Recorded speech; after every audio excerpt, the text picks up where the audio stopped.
with this busy time of the year, it feels like everything needs to be crammed into the last couple of weeks before we say goodbye to the semester. So this is what we're going to be looking at tonight. So as always, a little bit of admin, and we are also going to do a learning unit, as you can see there, and then we're also going to give some feedback on your last assessment. So I just had a look on ARC. Your marks haven't been released yet. It is actually finished marking. So it's still just being verified by the grade center. I actually only looked at one of the two groups, but it seems like it's not published yet. So I'm pretty sure it will be out tomorrow. I was hoping it would be available tonight already, so that you can have a look at your assessments. But we'll leave that for the last little bit of the session. So as always, I like seeing this, putting the whole semester into perspective. So you can see this week, this week started on the 6th of October. So you are currently working through communication and interpersonal relations. So I know you probably have only just started. If you are on track, if you've worked ahead, then that's great. But these are the last two units that's left for us to do. So we are going to look at learning unit 8, because of course we still need to do a little bit of exam prep to get you ready for the exams. So that is where we are at the moment. If you've fallen behind, I would really encourage you to work ahead, or to put some time aside to make sure that you are up to date, because you need to, of course, have enough time to prepare for the exams. And then the ICE task reminder, it's really now just around the corner. On the 12th of October is your deadline. Please, there will not be any extensions. I can't, because I need to have your marks ready for the grade center, and the grade center also definitely does not give extensions. So please make sure that you have those 4 ICE tasks in. Make sure that they're good attempts, especially because they are not very difficult. Your attempts, and you've got multiple attempts, your marks really should be just about full marks. So try and get those marks as high as possible. If you've submitted ICE task where you know your percentage is very, very low, please go and redo it, so that I don't mark you absent for one of those. So that's the ICE tasks. Now, Cindy, I know you are the only one on the call, so please don't feel obliged to bear the brunt of all the answering. But do you have any questions on anything admin related, or even anything content related? And then, of course, those of you watching the recording, please email me if you've got any questions. Not at the moment, ma'am. I'm just waiting for feedback on assignment 2. Yes, so no, so assignment 2, you'll get the marks. The marks have already been submitted, but it's just when it will be processed by the grade center. So what happens is they verify all the marks, and then they release it. So it is actually marked, finished marking. But I'm just waiting for them to release it. But you can have a look at the rubrics, and tonight I'll just give some general feedback in any case, but your individual feedback is on the rubrics. So hopefully it will be out by tomorrow. Right. Then here's just a screenshot of some of the resources on ARC. This relates to the learning unit that we're looking at tonight, which is learning unit 8. So please have a look at these as you work through the unit. It's there to assist you, to help you to work through the unit. All right, so this is the unit that we are covering, and this is communications and interpersonal relations. So you will see both on ARC and in student material, but the easiest for you to get it is on ARC. There's supplemental material. So this is not from the textbook itself. There's 2 links actually on ARC, in learning unit 8. I've just taken screenshots of that. So the first one is you can go and look at in my the resources that I've posted there for you. Sorry, there we go. Took a bit longer to change. So my resources there for you, you'll see on the screen where you can go and click. I've highlighted it there for you. It's under Learning Unit 8, under Lecturers Resources, and then My Resources helping you work through the unit. You'll see there, number 1, read through the additional material, and you just click on that hyperlink there. Alternatively, if you just click on the same Learning Unit 8 in ARC, but you go to Learning Unit Objectives, you'll also find the link to the supplement material. So really easy, 2 ways to get to it, but it's not in your textbook. So this is obviously also very important because it's learning material for your final exam, alongside, of course, your prescribed textbook. Right, so that is where the material is from for this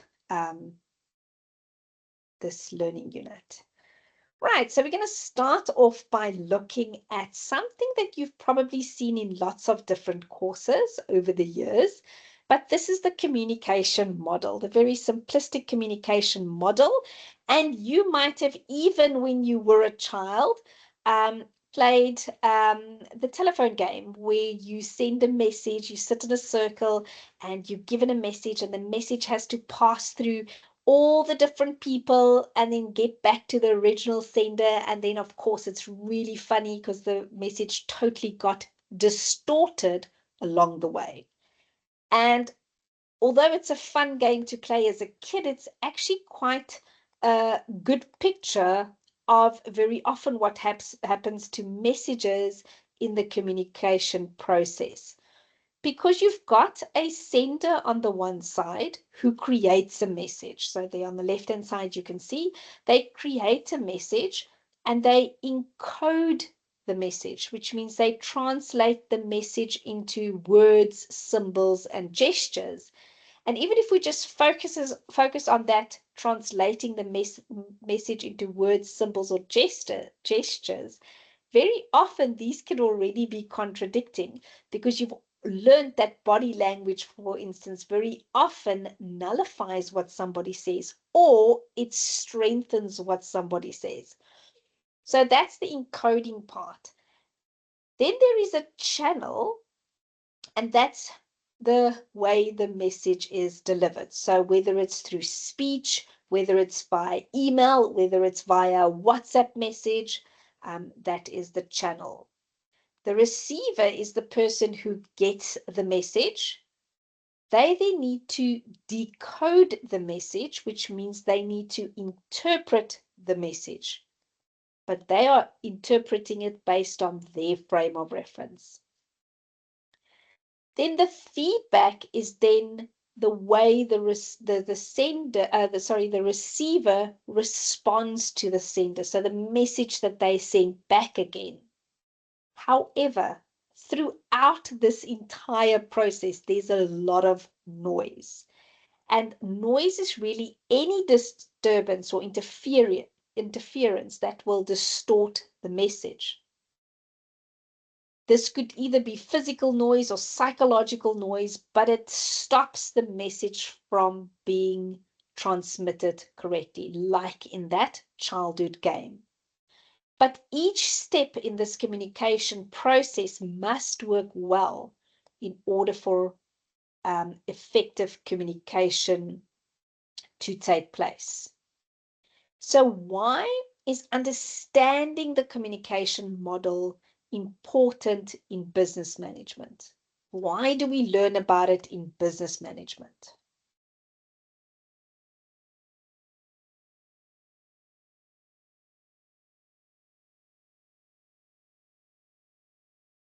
So understanding the communication model is important in business management because it helps managers communicate more effectively. It reduces misunderstandings and it improves decision making.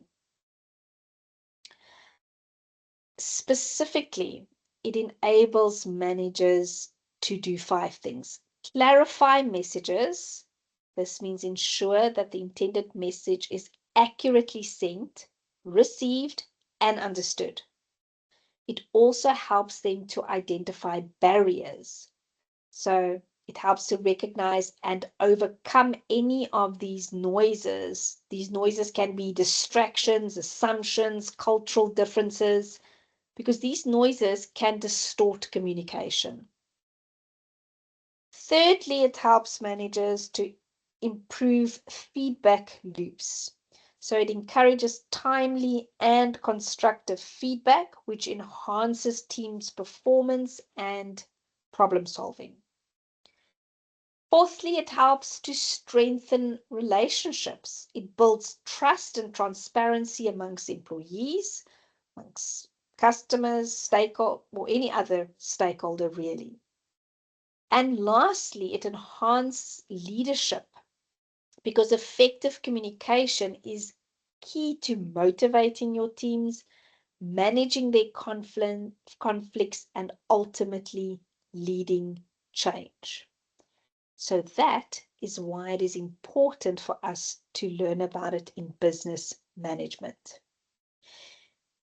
So another question for you. What do you think would happen if you are reporting to a manager with limited communication skills? So you might already be in that position, or you might have been in that position in the past, or you just need to put yourself in that position.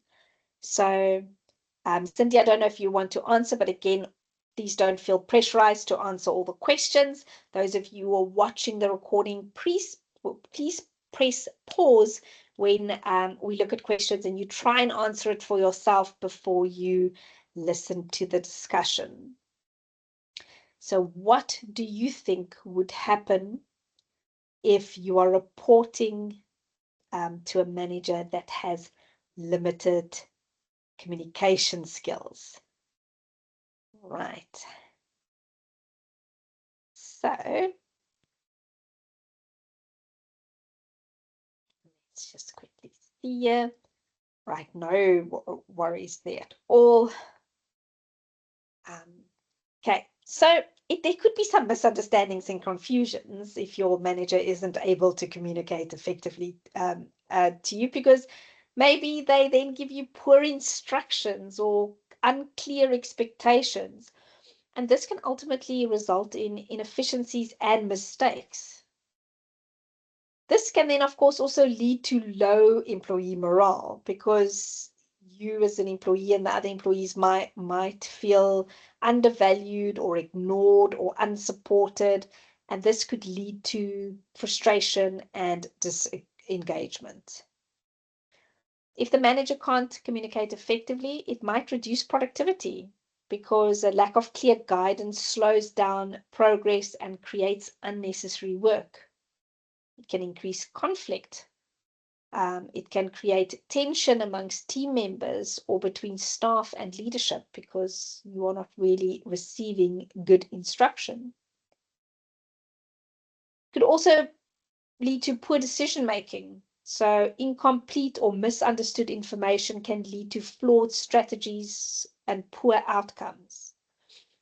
Limited career growth could be another result of the manager not communicating effectively because employees might not get the feedback or development opportunities that they need. And this is due to that weak communication. And then high turnover rates. So you, along with your colleagues, might want to go and find a different job where you are better managed and better communicated to. So that is rather, sorry, some of the consequences ultimately.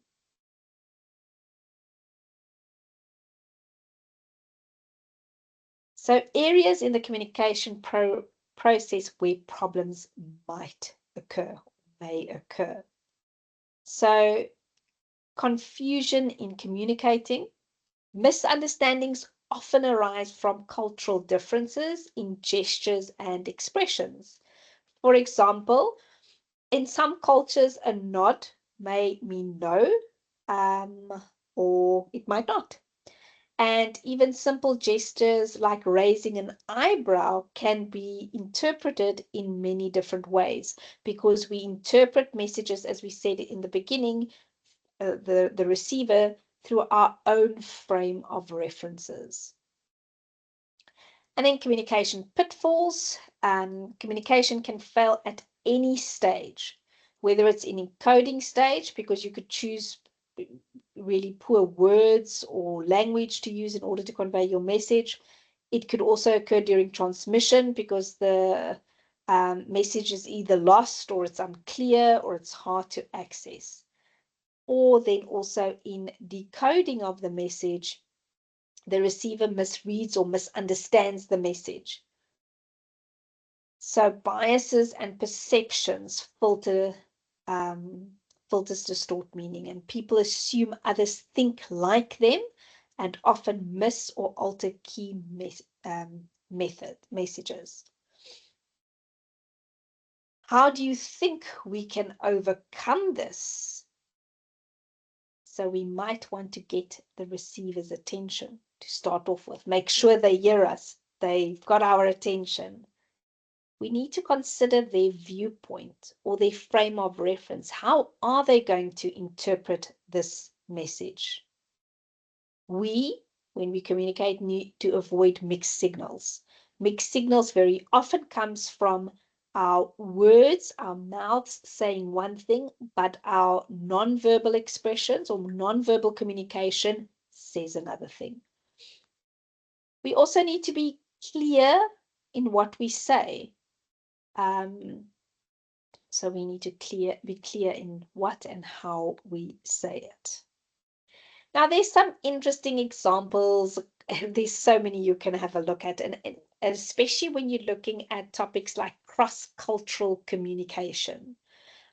So those of you who have done some research a little bit in the international environment, you did a little bit of this, little bit when we did, well, when you did branding in marketing. So a little bit of this, and you might recognize these examples. This is where companies actually got it wrong, and very expensively so.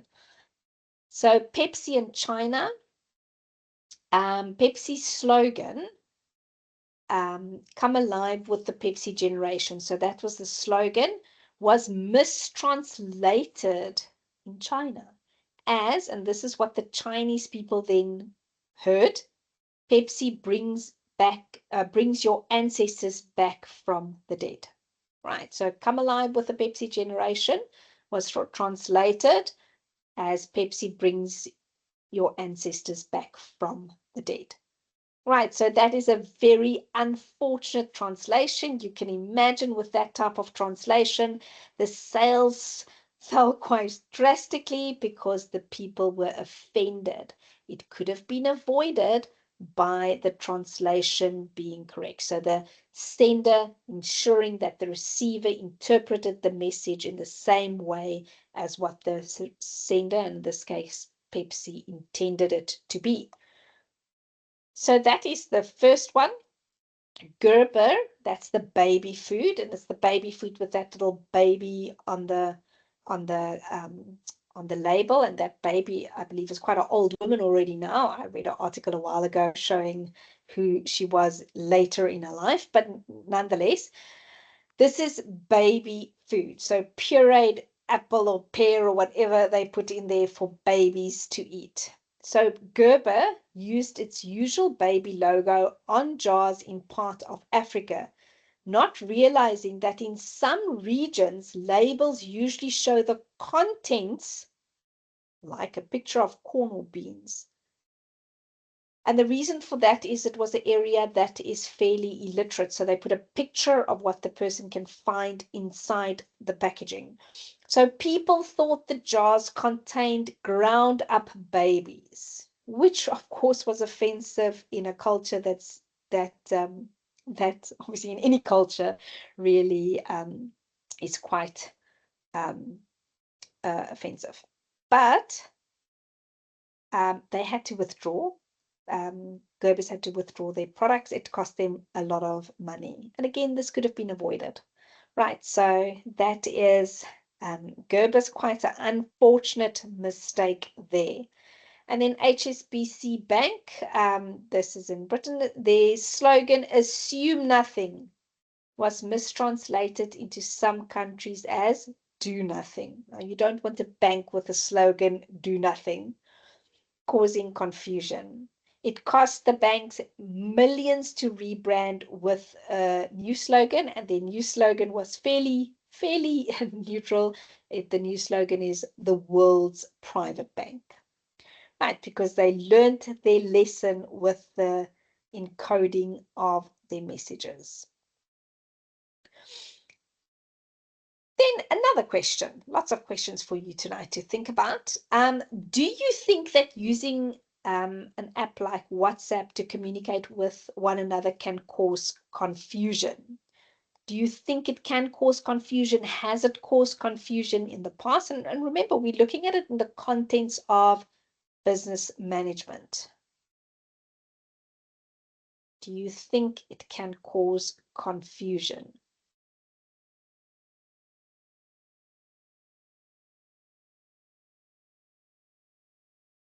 So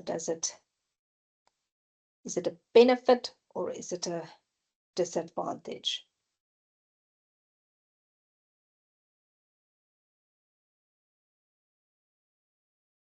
Yes, because there will be too many messages with incorrect information. Absolutely. Email is better. I agree with you very much so.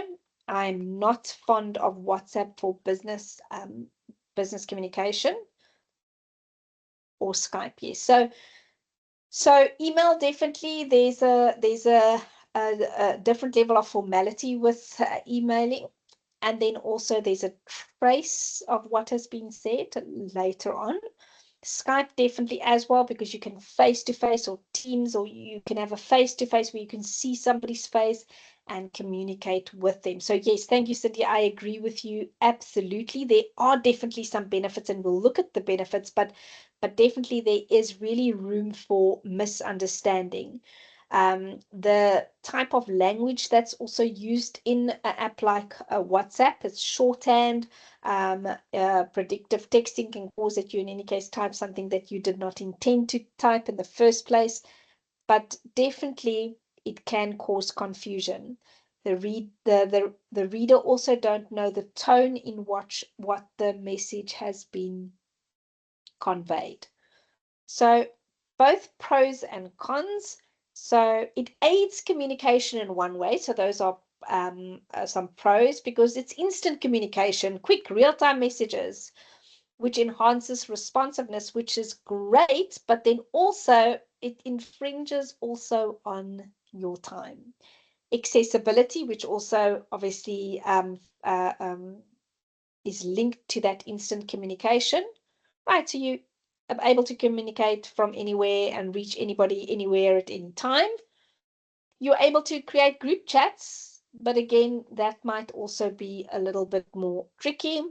But you can coordinate with your team or your project groups, or even an entire department. It also allows for file sharing. You can easily upload images, PDFs, any documents really. And it's very cost effective. It's free for both your local and international communication.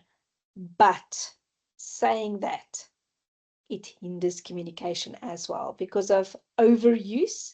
So constant notifications rather can lead to distractions and reduce productivity. So two sides. Constantly getting messages, you have to look at them, because they work related and they keep you from doing what you need to do.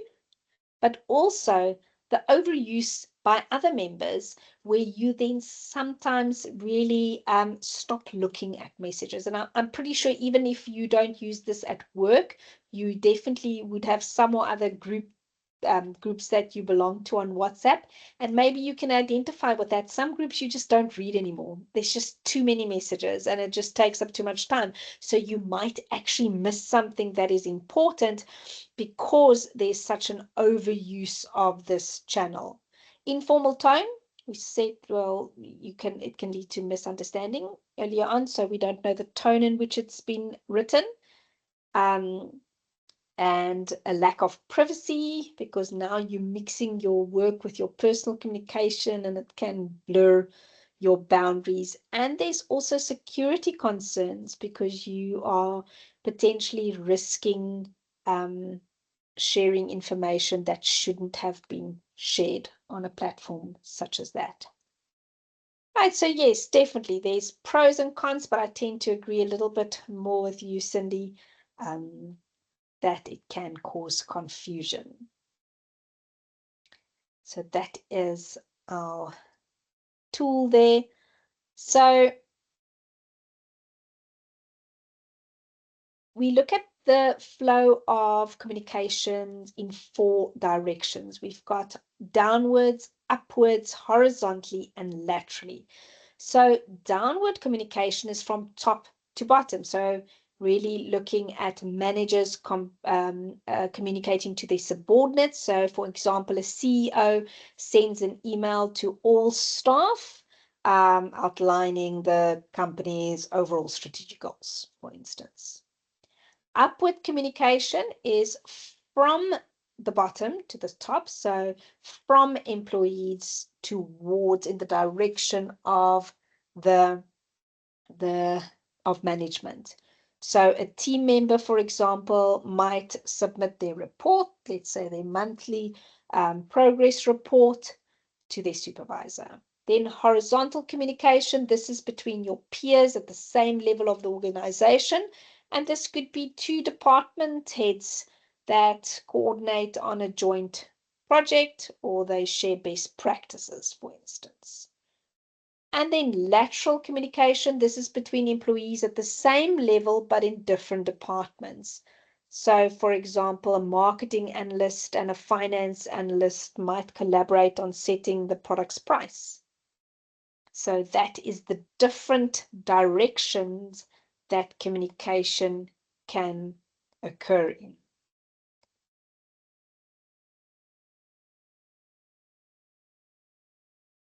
So the different organizational communication networks, there are really 2 primary organizational communication networks, and that's the formal communication network and the informal network. So your formal one is your structured official network, and it follows the organizational hierarchy. So examples of this would be, for instance, a manager emailing staff about a policy update, or a team leader conducts a scheduled performance review. Then your informal communication network, this is more unstructured, unofficial, and based on personal relationships. And this is often called the grapevine.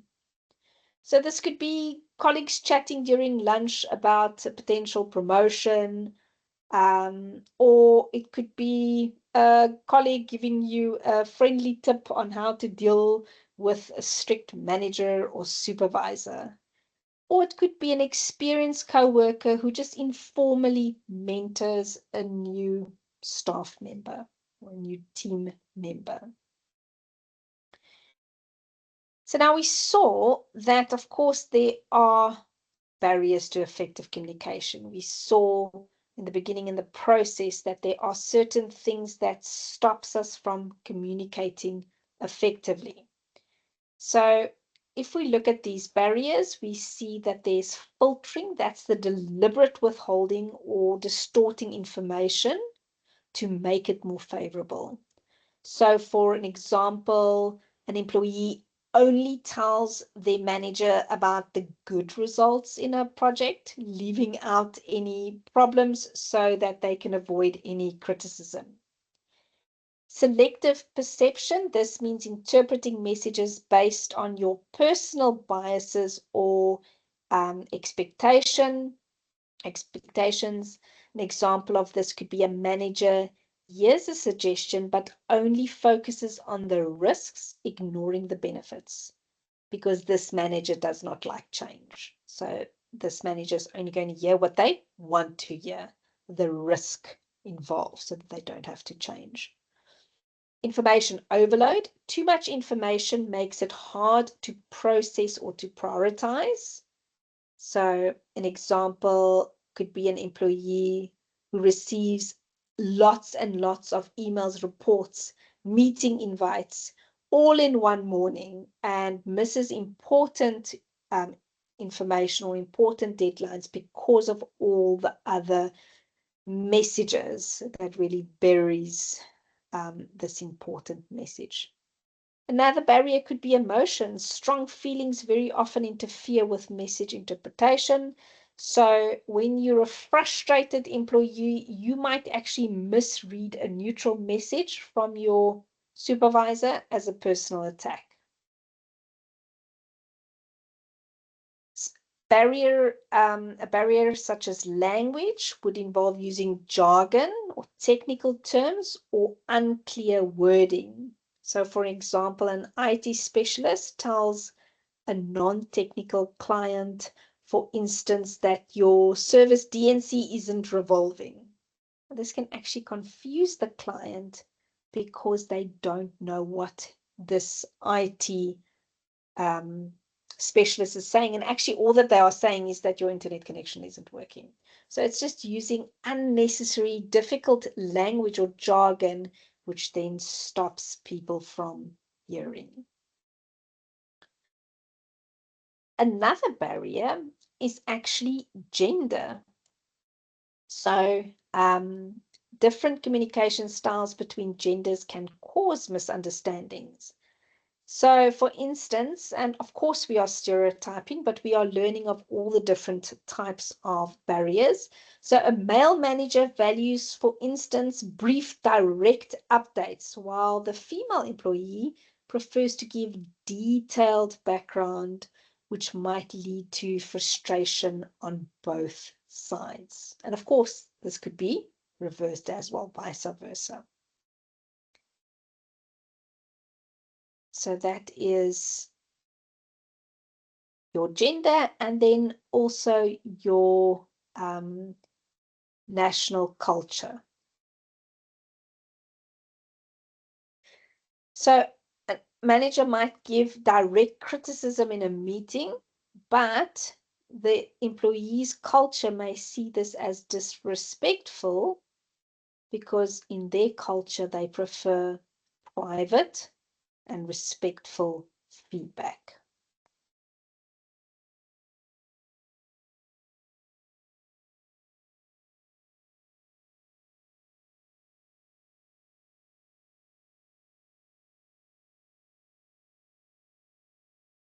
Other factors that influence my communication: interpersonal and intrapersonal factors. So, intrapersonal factors are your internal thoughts, attitudes, or emotions that affects how you communicate.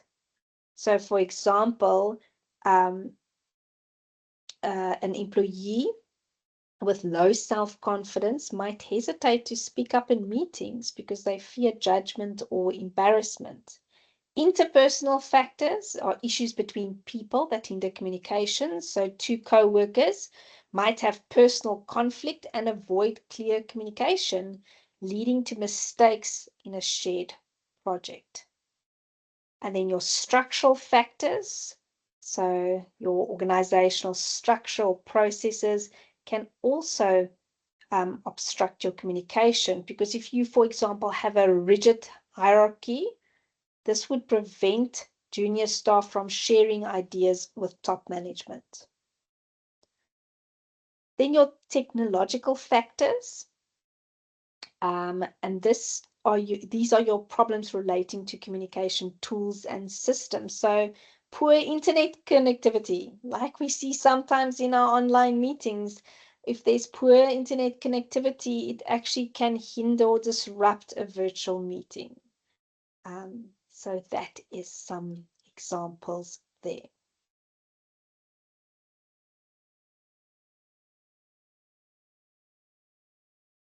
Just change the slide here.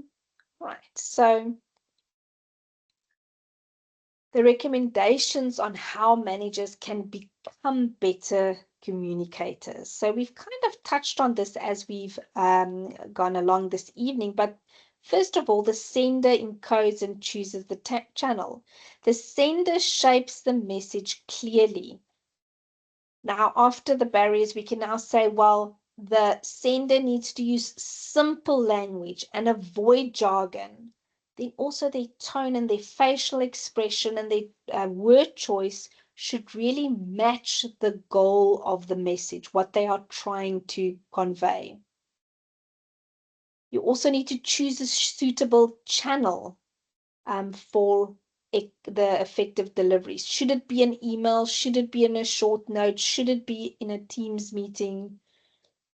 Then secondly, the sender transmits the message. Now, if there is noise, so a physical noise like a loud environment, or just the poor timing of when you speak to the person, this could, of course, hinder the message. So the sender must minimize distractions and choose the right time or moment for the communication. And then lastly, the receiver decodes and responds. So trust, emotional state, and communication skills affects understanding. So to improve clarity, the sender should show respect, ask for feedback, and ensure that the message is understood as intended.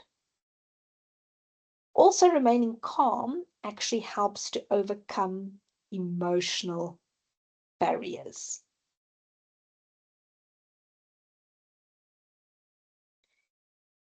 So now, because of new information technology, it's really transformed how managers and employees can communicate and make decisions. So all of these relatively new tools, like for instance, the internet and email, they're relatively new if we look at the last couple of decades. That's so internet emails, bases, wireless devices, the way we have a meeting this evening. All of this has improved communication speed, accessibility, and productivity. So there are so many ways in which we can now use technology. So instant messaging tools like we spoke about, but there are different ones like Slack, that really allows employees to message each other instantly, facilitating quick decisions and real-time discussions. Video conferencing, like this Teams meeting, right, helps us to collaborate face-to-face without having to travel. Then also cloud-based collaboration, so Google Drive or Microsoft OneDrive allows teams to work together on a document, and you're able to edit it in real time and access your files from anywhere really in the world. Project management software helps teams stay organized by tracking their tasks, setting deadlines, and ensuring everybody is on the same page. Then tools like for file sharing and storage like Dropbox or SharePoint stores large files securely, and it helps teams to access them quite efficiently. Employee feedback tools, so tools like SurveyMonkey, that will help you to get feedback from your employees quite quickly. And then automated communication systems like chatbots in customer services, allows for answers without waiting for humans. So these are just some of the tools. But then we also need to be aware of conflict. Conflict is a process in which one party perceives the other party, or perceives that another party opposes or negatively influences their interests. So I think somebody else is negatively influencing my interests. That is what conflict is. So we get our interpersonal conflict and some points to take note is here. Personal differences, communication breakdown, role incompatibility, environmental stresses, and competing for the same position. So personal differences, two people working together clash because one is highly organized and punctual and the other one's more relaxed and flexible with deadlines. Communication breakdown, a team member misunderstands an email's tone and thinks a colleague is being rude, and this could lead to tension and mistrust. Role incompatibility, a project manager wants fast results while the quality control officer insists on a thorough testing, and this causes delays and frustrations between them. One wants quality, one wants speed. Then environmental stresses, tight deadlines, and excessive workload cause team members to become irritable and short-tempered, resulting in frequent arguments. And then competing for the same position, right? So we see this often in a company. So wanting that promotion, two people wanting that promotion, which can lead to them becoming rivals. They might withhold information from each other, and they might undermine each other's work or decisions. So what are some of the strategies that we're just going to look at lastly before we look at negotiation?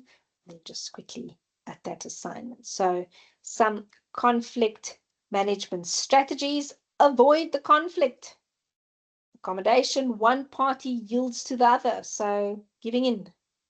Compromise, both give up something to reach an agreement.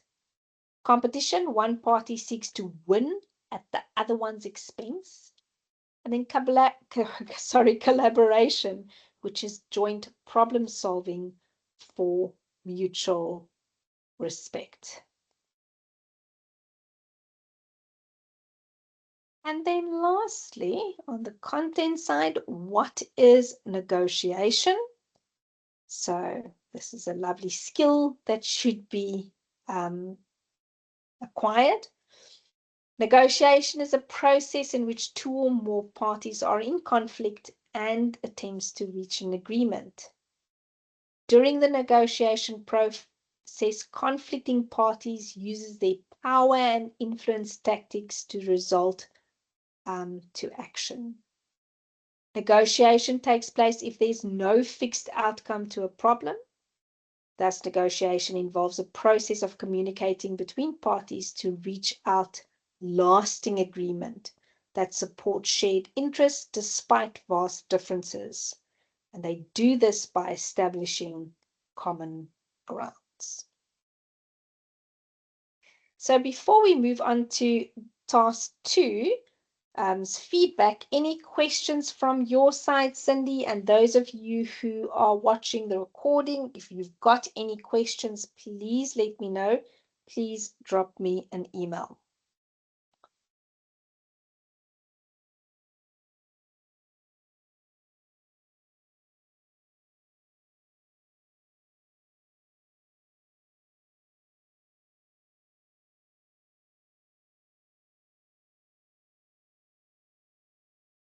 See Cindy's typing. I'm just quickly waiting for that. Okay. So if there's no questions, remember, of course, those watching the recording is going to email a question. Now we're looking at assignment 2. So overall, assignment 2's mark has dropped a little bit from assignment 1, and that's predominantly because of one question. And we're going to get to that question in a little bit. It's the one on the remote environment. But overall, it was good assessment. Some questions were really well answered, but then unfortunately others weren't. So that could have potentially dropped the marks. On a whole, the marks dropped a little bit. Of course, there's individual differences. But from the outset, a few people I saw really didn't use the textbook. So if you don't have the textbook, please get it for the exam.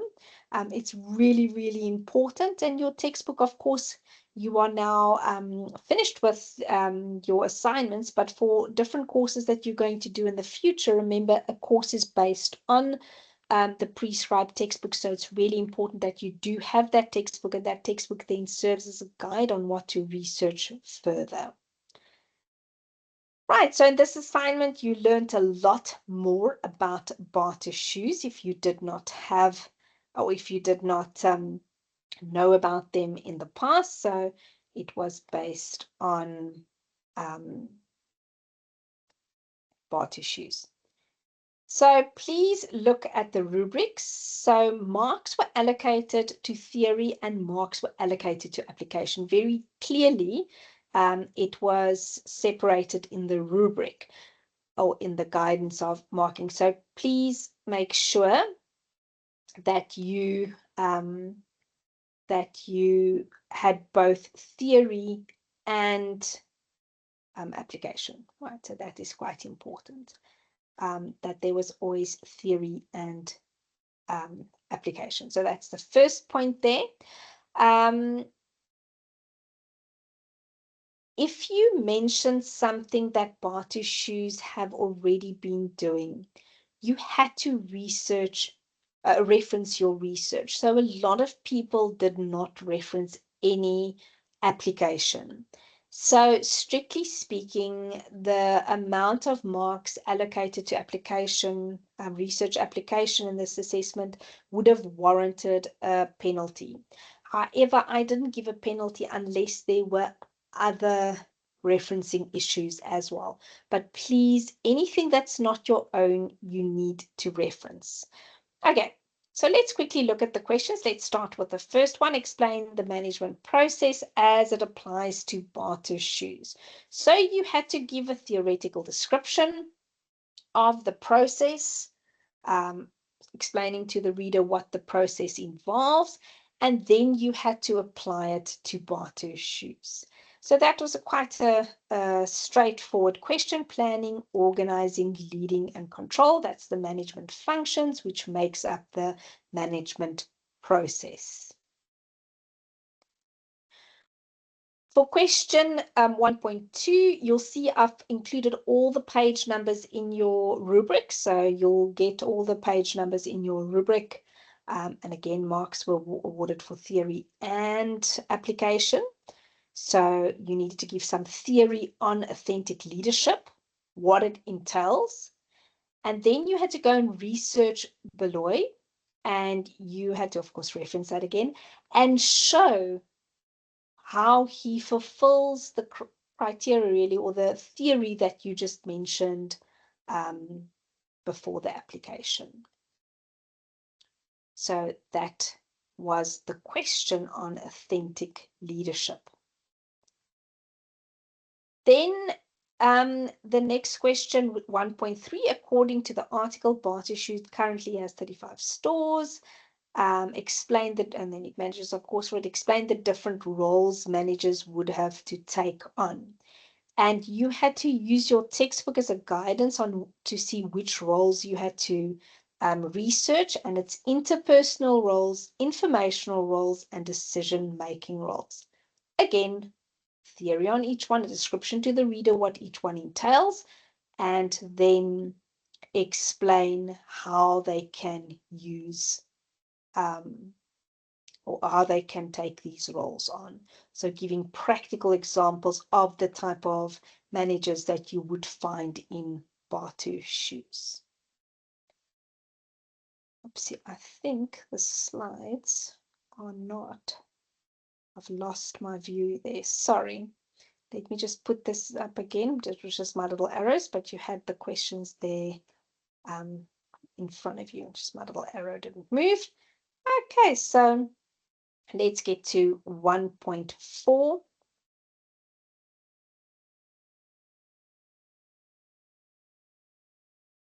Analyze the skills needed by store managers at barter. So again, you had to first go and look at the skills that your textbook identifies.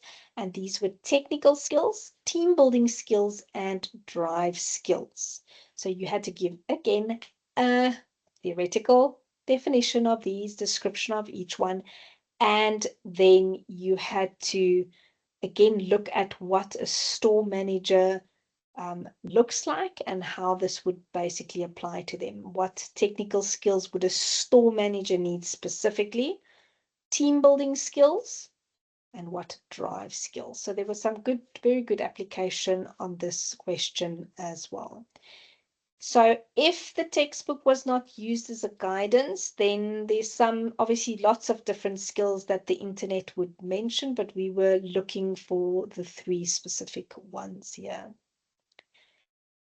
And then 1.5 is the one that really people struggled with. I've included the clip again to show you which one to look at if you're going over it again for your exams.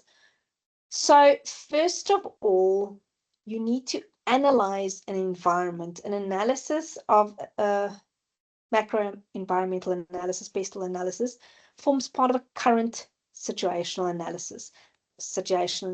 That means you have to use current research on what is happening in the environment. This is a real business in a real environment. So again, you would have given a description on theory, what um, uh, um, a remote environmental analysis is and what the acronyms represent. That would be the theoretical explanation. So using your textbook for application isn't good. So I was a little bit lenient here where I awarded half of the marks, but strictly speaking, all the application had to be based on current credible research. Current means 2025, maybe 2024, depending on what you are looking at. So if you're looking at economic factors and you say that there's been an increase in inflation, it's not a hypothetical description of inflation and what it can do in South Africa. You have to look for actual research stating in 2024, 2025, this was the figures and an increase from 2024 to 2025. So you needed to go and look for actual research. And another area of maybe applying it incorrectly is not how barter shoes can influence the economic environment, for instance, by having creating employment. It's how the economic environment is going to influence barter, because we the business, we're seeing how the environment can affect us so that we can prepare ourselves for whatever's to come, whether it's a threat or an opportunity. So this one was really the one that was maybe not answered so well. Here and there were some good application, but please, for your final exam, make sure you can do these analyses. So there's that little clip that you can watch again. And then the longer question was actually answered quite well across the board. And the reason very often for that is the marks that's allocated to structure. So you were allocated marks for structure. So you needed to have headings, different headings for the different sections. You needed an introduction and a conclusion. So that was quite important that you had that for your structure and how you were marked. So you can also see, but you have this rubric, what the rubric looks like. So there you could see for the structure what you needed to have. So there people scored fairly well. And then of course, for the content, you can also see what needed to be included there. But again, the page numbers, page 611 to 612, that is on your individual feedback. So you need to describe the job characteristics model. And remember, you're constantly applying it back to the case. And then you have to explain what job enlargement and job enrichment is, and again, relating it to barter shoes. As I said, a lot of this was actually quite well answered. And that ultimately is your assessment. You would have ended off with, you would have started with the introduction and ended off with a conclusion. And then I just quickly typed up some common errors that I saw because it's now very fresh in my memory when it came to referencing. So first of all, not, like I said in the beginning, not referencing the case study whatsoever. So stating a lot of things about Batu, which had to come from the internet, who had to come from whichever source on the internet.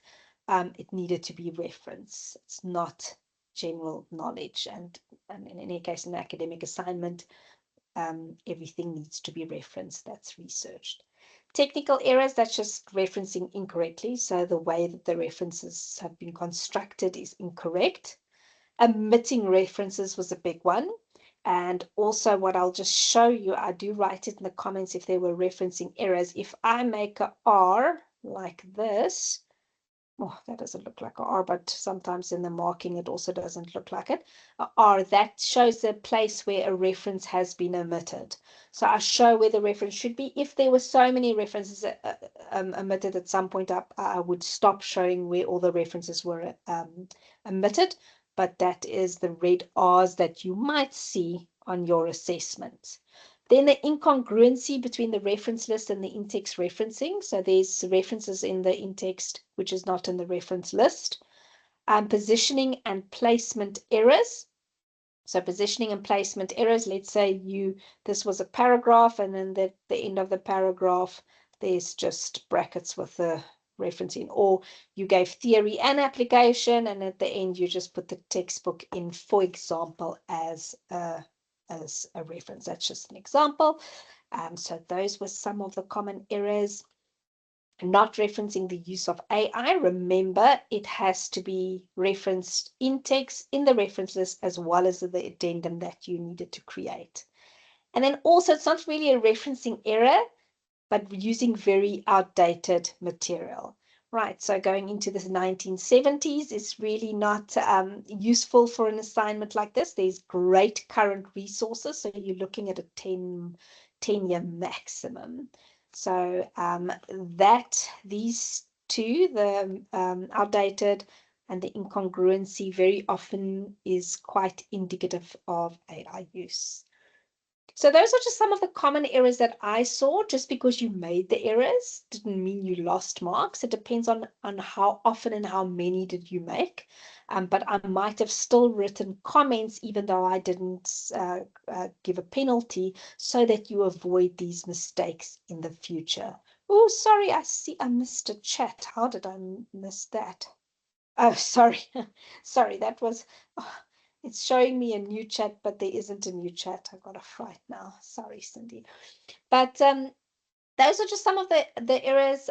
If I did mention that there's some mistakes, please go and rectify it so that you avoid any future penalties in different assignments, obviously. And if you were asked to make an appointment with a librarian, I would really recommend that, as you are most likely going into your third academic year. Your referencing really needs to be up to scratch. But of course, I'm just now speaking of the few incidences that there were.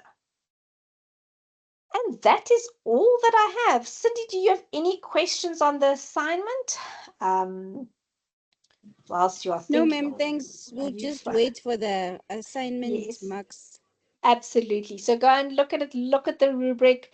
The rubric is, as I said, quite detailed. And if you've got any questions, please let me know.